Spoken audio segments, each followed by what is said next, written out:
Hey everybody, I'm Todd and I hope you're having a great day. Today I'm going to take a look at two items from Xvive. I have their T9 in-ear monitors as well as their U4 wireless monitor system. Both are available individually or in a set, and I have a few audio and performance tests, so let's check them out. Now we'll start out by looking at the U4 wireless system, and I want to thank Xvive for sending these along for the review. They don't have any input on this video, but I do appreciate them making them available so we can have a look at them. Now the transmitter, if you're familiar with Xvive's products, is a pretty standard design here. They've got the XLR connection for input on the back here. There's a 1/4-inch adapter that comes with it, so if you need that for your mixer, that's going to be great. Now I have found sometimes where this form factor is a little large, maybe fit's going to be an issue, so you might have to use an extension, a little patch cord for XLR if that's the case. Now there's a power switch on the front. You then have a control to change the channels. You have 6 of them that you can use with this system. And so it's pretty straightforward to operate that way. When we go over to the receiver, I'm going to say this is very robust, and I like to see that in a belt pack for stage use. So durability is going to be good. The clip here, very solid. This is not going to fall off when you're using it. Now the power switch is on the top. It's a pretty positive lock, so it's not easily going to get bumped and turn off on you. Connection for your in-ear monitors is on the top. And then when we get to the front, it's pretty simple. We got a volume control. This is, again, pretty stiff to turn, so you're not going to easily bump it and change the level of your in-ears. And then we have the control for the channel. And also, this is not easy to bump. You have to press it and then press it again to start making changes. And so a bump, again, is not going to be an issue here where you change the channel and you lose your signal. So I really like to see that with both of these units. Overall here, build quality is excellent. Let's go ahead and check out some audio. I set up an audio test so you could hear any coloration or degradation the U4 system might cause on the audio. And so I set up a mono test here because the U4 operates in mono. Now I started out with a basic mix here, and then I recorded it out with a direct loop out and then back in through my Antelope Orion 32. And then I did the same thing again, only inserting the U4 system into the loop. I then normalized both tracks. Now I'll play them back so you can hear the difference.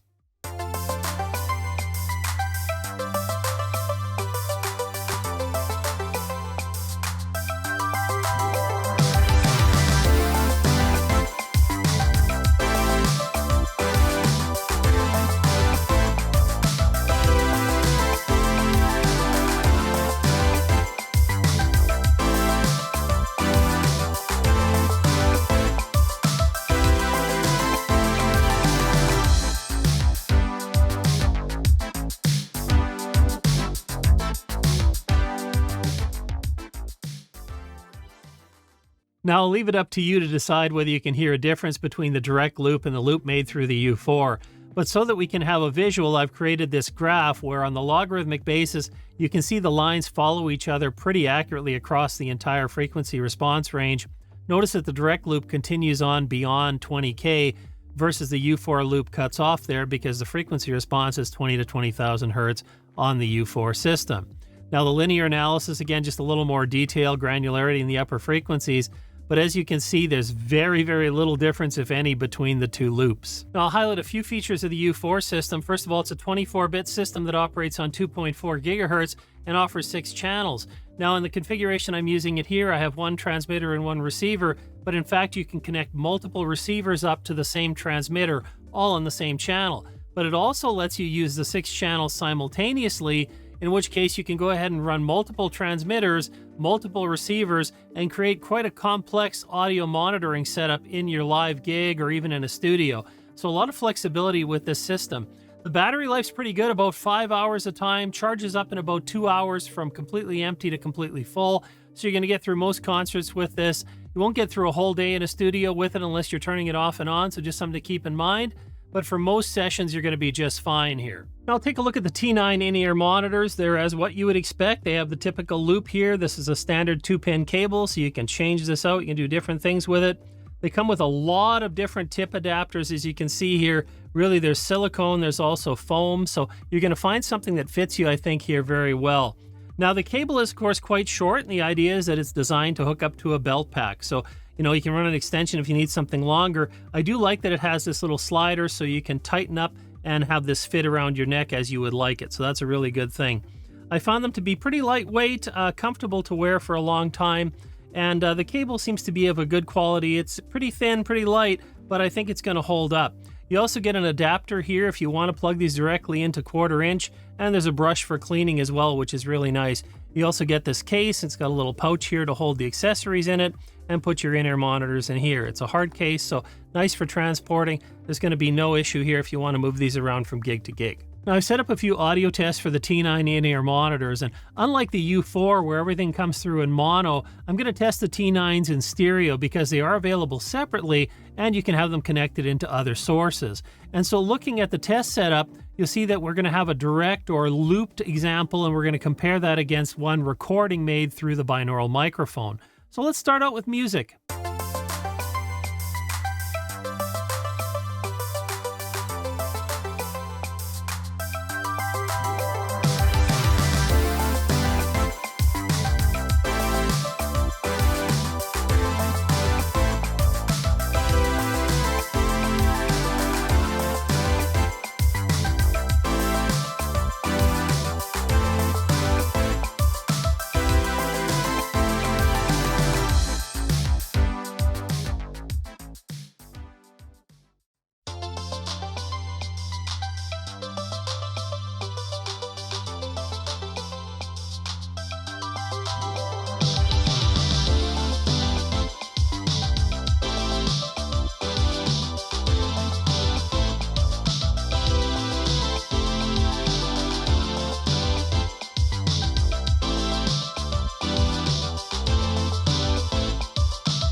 Now, looking at the logarithmic analysis, we can see that the T9 actually provide a very accurate representation of low frequencies. Once we get to the upper frequencies, there's a dip around 2K, followed by a boost between 3 and 8K, roll off after that. I'm not really surprised here. Xvive tells us the frequency response goes up to 16.5K, and in that case, I'm expecting to see that roll off. When we look at the linear analysis, we just see a little more detail in those upper frequencies. And really, overall, I'm not looking for in-ear monitors to be completely flat. What I want is something that I can hear what's going on, whether I'm playing with an instrument or I'm singing. And really, I think they do a pretty good job of that. Now, we'll go ahead and we'll take a look at a comparison graph as well. And some of you may find it a little easier to interpret this overlay visual. We can see that slight dip just below 2K, followed by the boost between about 3 and 8K, and then a roll off after that. Linear analysis just giving us a little more detail here. And really, for an in-ear monitor, I want something that cuts through, not necessarily something that's completely flat all the way across. And in my testing, I found these do actually a really good job of that. Now, this was music. Let's check out vocals. Polaroids all scattered across the dusty floor in the backseat of my Chevy 58, along with bits of candy wrappers. Looking back to when our castle was a shack, vacation was making figure eights in the parking lot. Remember when we used to forgive more than we forgot? Polaroids all scattered across the dusty floor in the backseat of my Chevy 58, along with bits of candy wrappers. Looking back to when our castle was a shack, vacation was making figure eights in the parking lot. Remember when we used to forgive more than we forgot? If I wrote you a song, if I got every word perfectly weighted on a thin piece of paper, would it make any difference? Would it change for the better if I wrote you a poem? If I posted a letter?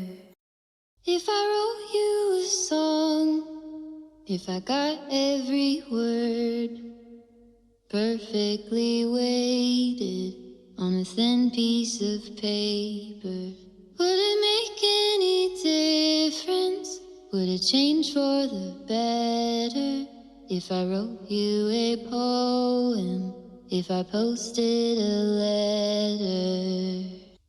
Now, the comparisons for male vocals show us again an accurate low end here, and we're getting that slight dip around 2K and a boost between 3 and 8, followed by a roll off. There is a bit of a recovery evident here around 10K as well.